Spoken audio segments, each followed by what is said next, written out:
究竟是谁能够让澳洲的邮递员在周日都要上班？当然是苹果了。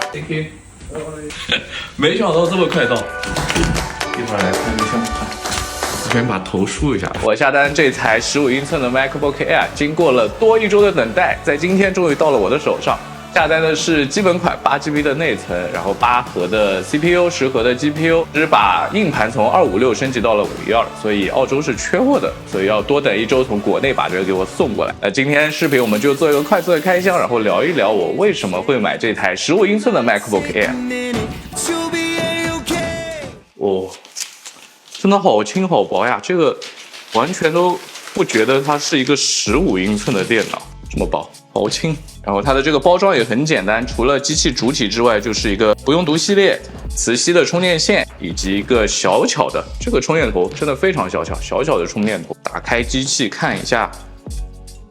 哦，其实这一台是给 Emma 买的。因为首先它的屏幕很大，15英寸，所以就很符合 Emma 她的需求。因为 Emma 用电脑的时候，并不会一定是正襟危坐在办公桌前然后使用它，很多时候她可能是窝在沙发里，或者躺在床上码一些字、看一些视频。所以这个大屏的话，对于她就很友好了。有时候需要办公的话，屏幕大的话，同时开很多不同的办公软件和窗口，也会比13英寸的 Air 要来的更加的合适。那虽然处理器这次是没用上 M3 了，但是 M2 在处理日常任务的时候肯定是也没有问题的。之后可能要应急剪一下简单的视频的话，问题应该也不大。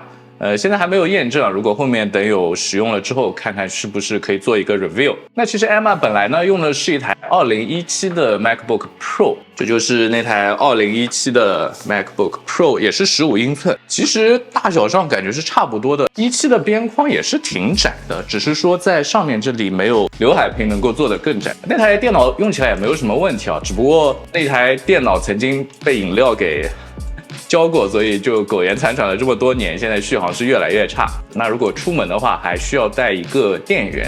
那对于女生来说，其实出门的时候如果带了 MacBook， 自然是希望越轻越好了。15英寸的 MacBook Air 既能和之前他用的那台 Pro 屏幕相当，然后又更轻便。看了一下，它的重量其实只比13英寸的重了0.3千克，然后比16英寸的 MacBook Pro 要轻了0.64千克，就是我一直在用的这个16英寸的 MacBook Pro。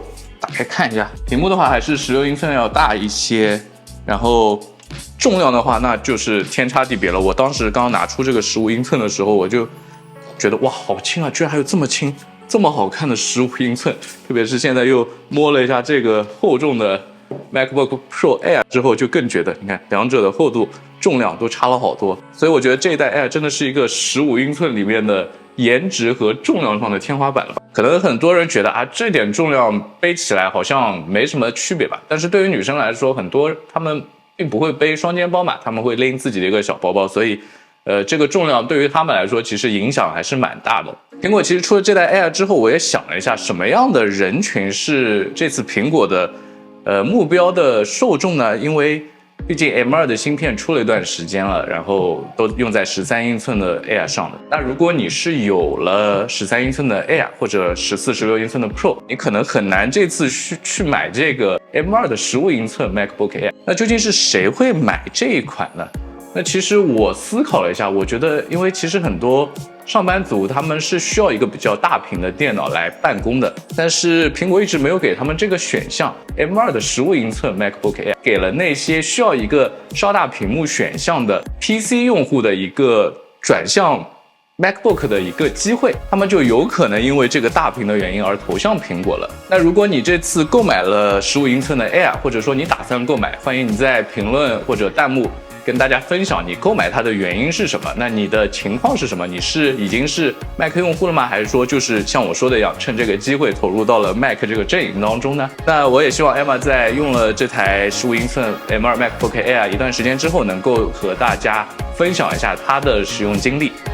那今天的开箱视频就到这里，我们下个视频再见，拜拜。